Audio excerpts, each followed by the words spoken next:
It started with laughter, sharp, dismissive. Easy laughter that echoed down the hard runways of Axis airfields and over the static-choked radios of the Luftwaffe. From high above North Africa in 1942, German fighter pilots scanning the dunes saw them first. Little American cars skipping across the sand. Ridiculous specks trailing rooster tails of dust. In the cockpits of Messerschmitt Bf-19s and Focke-Wulf 190s. Men who had spent years mastering the science of killing tanks and trucks smirked. These tiny machines looked like something a farmer might use to haul milk pails. Wehrmacht soldiers below nicknamed them Spielzeug toy. A toy against the Afrika Korps steel columns. A toy against Rommel's supply train. It was funny then. It would not stay funny. No one in Berlin had taken America's Jeep seriously when it first appeared. It didn't even have an official name, just an army specification. A Patton, four-wheel drive reconnaissance car. The project had been born in a panic. The U.S. Army, still small and under-mechanized in 1940, knew it needed something nimble to scout and supply. The first call for prototypes demanded the impossible, a brand new all-terrain vehicle design in 49 days. Tiny Bantam car companies scrambled to answer, but couldn't mass produce. Willys Overland, a struggling Ohio automaker, stepped in and refined the concept, with Ford joining to scale it. What rolled out was brutally simple. Flat fenders, folding windshield, stamped steel body, Go Devil 60 horsepower engine. It weighed barely a ton and a quarter. Could be stripped down and rebuilt with wrenches. Could crawl through mud or over rocks that stopped trucks cold. It was not armored, not glamorous, not fast. But it would go anywhere at first. Axis intelligence barely noticed. The German light field car, the Kubel wagon, already served well enough, or so they believed. It was air-cooled, reliable on roads, but two-wheel drive only. Hitler's armies didn't imagine needing anything more. They built doctrine around blitzkrieg and heavy mechanization, not swarms of tiny general-purpose vehicles. When Operation Torch brought Americans into North Africa in late 1942, the desert saw its first real tide of Jeeps. Axis observers reported unusual small motor cars appeared to move freely where our trucks bogged. Some German officers thought them a curiosity, others a joke. Then the jokes started to die. North Africa turned the Jeep into something more than a runabout. British long-range desert group patrols, raiders who had once relied on heavy Chevrolets, switched to Jeeps, because nothing else handled the shifting sand in sudden wadis better. With tires aired down and light frames, the Jeeps floated over dunes. They carried extra fuel cans, water, machine guns, radios. They slipped behind Axis lines at night, cutting phone cables, ambushing convoys, and vanishing into mirages before German pursuers could react. Afrika Korps diaries began mentioning fast light enemy cars darting in and out like desert foxes. It wasn't just raiders. The Jeep made supply elastic. Before, getting ammunition and water to a forward patrol meant horse or man-pack, or waiting for a truck to risk bogging or shell fire. Now, 2 men in a Jeep could haul it themselves in minutes. Wounded soldiers who once died waiting for evacuation could be slung across the hood or rear seat and rattled back to medics.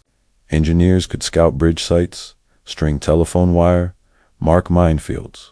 Every mile the Jeep conquered extended Allied reach and shrank German security. But the most surreal change came in the air war. Airfields in the desert were little more than scraped sand and pierced steel matting. Fighters and bombers had to be repositioned constantly as the front shifted. Big tow trucks were precious and too heavy for loose ground, so ground crews hitched tow bars to Jeeps. Photos soon showed the impossible. A 2,500-pound car dragging 14,000-pound twin-engine bombers, nose high, across sand, turning stuck fighters, hauling gliders into line. The Luftwaffe saw reconnaissance photos of it and dismissed the images as propaganda or trickery. Surely these flimsy peeps, as G is nicknamed them, couldn't move warplanes.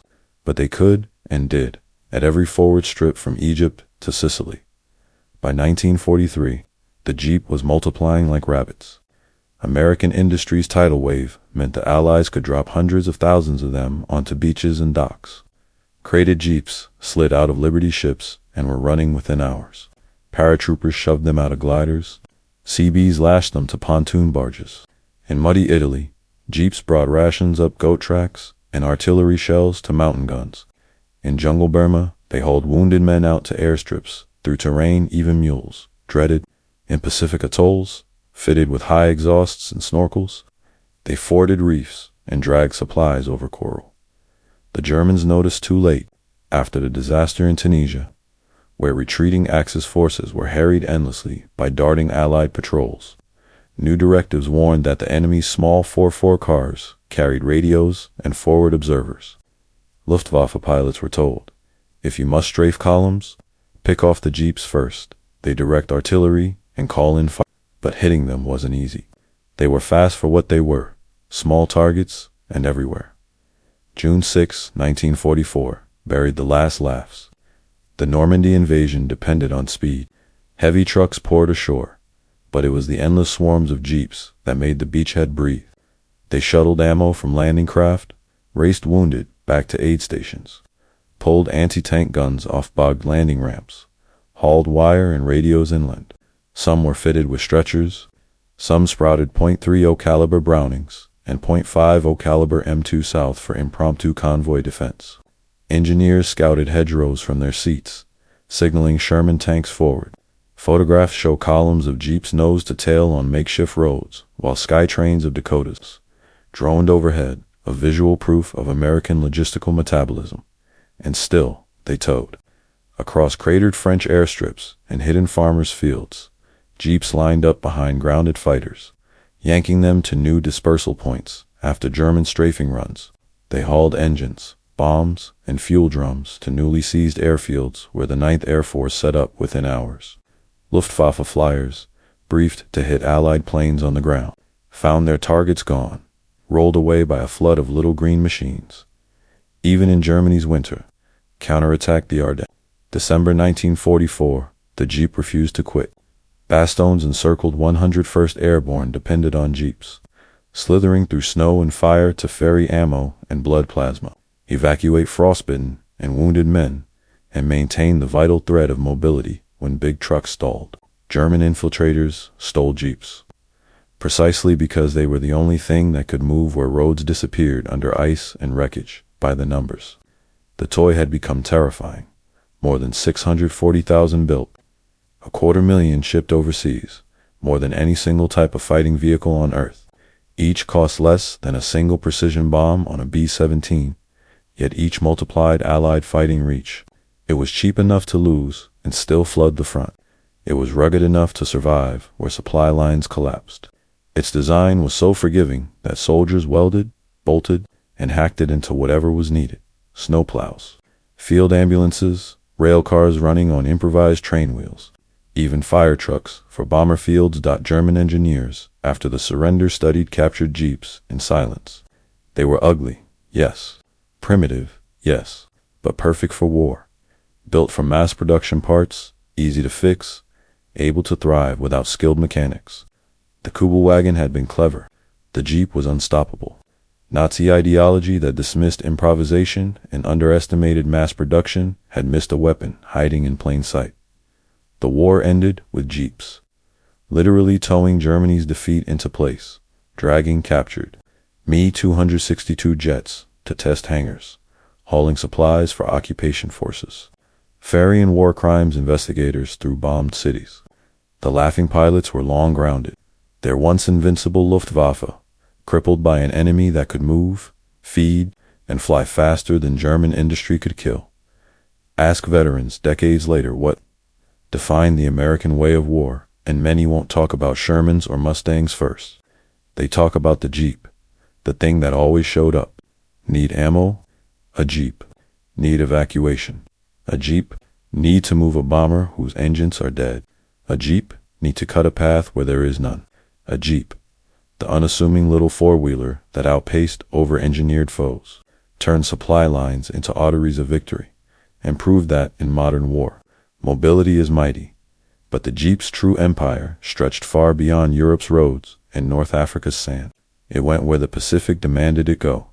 Jungles, coral reefs, volcanic rock.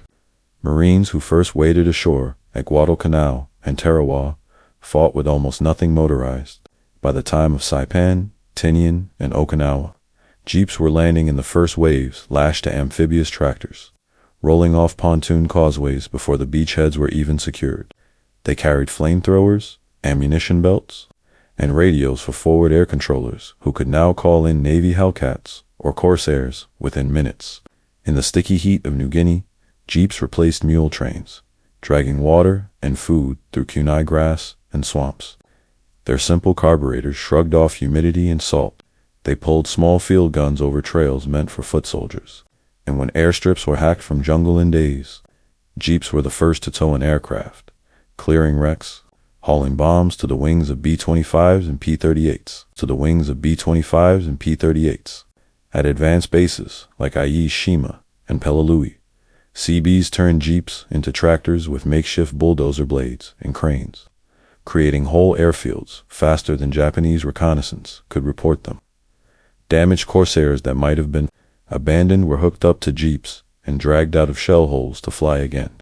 Engineers fitted snorkels and high exhaust stacks so jeeps could ford lagoons, turning once isolated islands into fully mechanized supply nodes.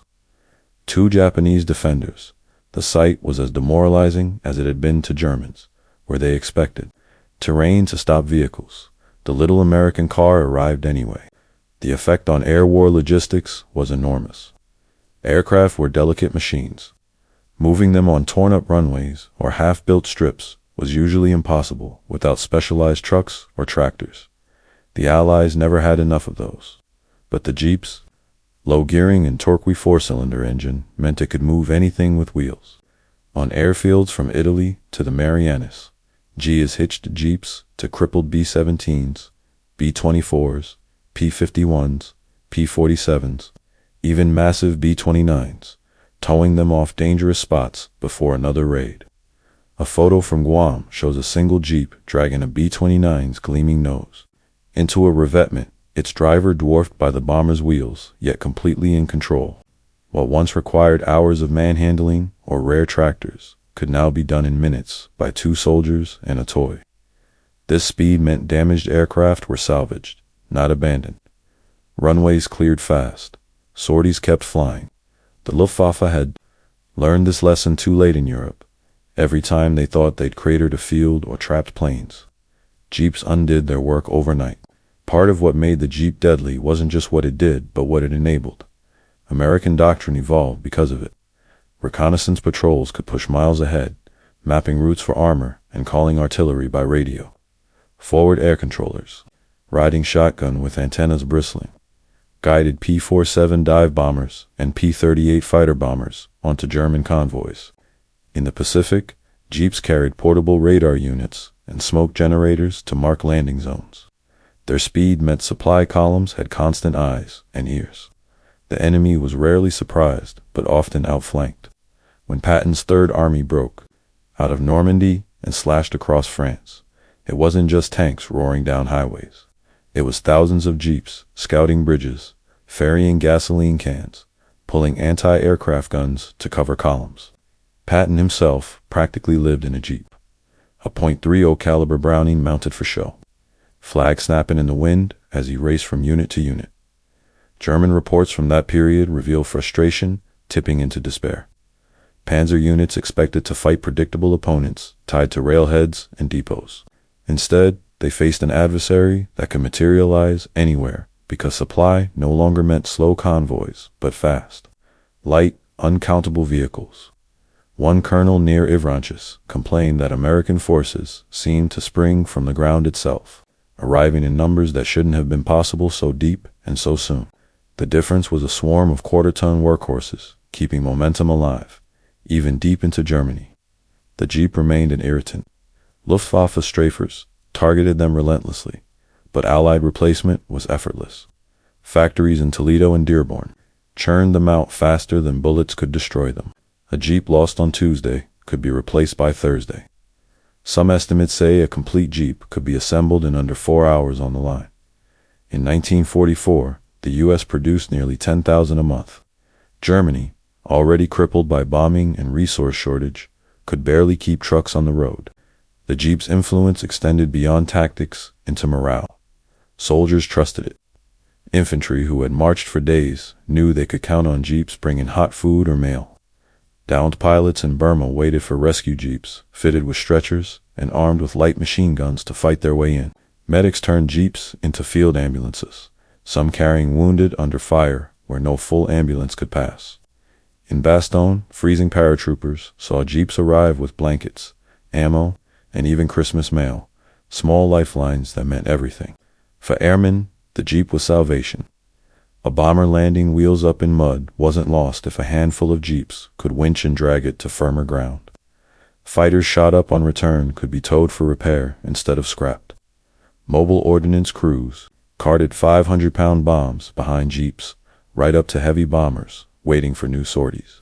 One 9th Air Force veteran said, if it rolled, a jeep could pull it. If it floated, a jeep could haul it out. It was like having a miracle with 4 tires. German prisoners often marveled at the sheer abundance and versatility of the machine. Interrogation reports captured disbelief. Everywhere there were these little cars, even where no road existed. They made roads. Another POW recalled watching American mechanics pull an entire stuck half-track, free with 2 jeeps chained together, something he said no German vehicle could have done without specialized equipment. The simplicity that Axis engineers once mocked had become a nightmare. German vehicles like the half-track SDKFZ 251 required skilled mechanics and scarce parts. The Jeep used standardized, easily replaced components. Its 4-wheel drive let it handle terrain the German Kübelwagen couldn't touch. And because America built so many, losing them didn't matter. A destroyed Jeep meant nothing. Its mission had likely already succeeded, and a replacement would arrive with the next convoy. When victory came, the Jeep silhouette was etched into every memory of the war. It rolled into liberated Paris, carried generals at surrender parades, ferried photographers who documented the ruins of Berlin and Tokyo. In a final irony, many Luftwaffe fields that once watched jeeps with contempt now saw them towing away captured German aircraft for Allied study. The post-war world kept the Jeep alive. Surplus models flooded Europe and Asia, rebuilding what war had wrecked. Farmers used them to plow, explorers to reach jungles and deserts.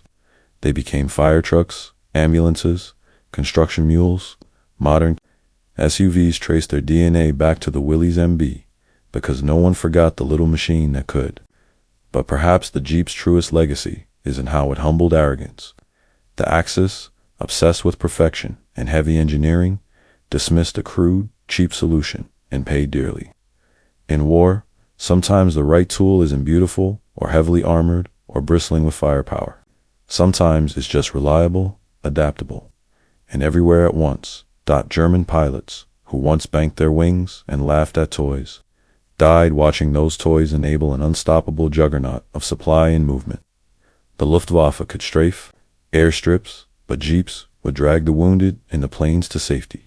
The Wehrmacht could blow bridges, but jeeps would find another way through. The joke weapon became the nervous system of Allied victory. When historians tally up war-winning technology, they cite radar, the atomic bomb, code-breaking long-range bombers. But ask the men who fought, and you'll hear another answer whispered with affection. The Jeep? It was the first American thing ashore and the last off. It pulled everything, fed everyone, and gave a sprawling global war the legs to move. In the end, the toy conquered the battlefield, not by fear, but by function. And no one laughs at it anymore.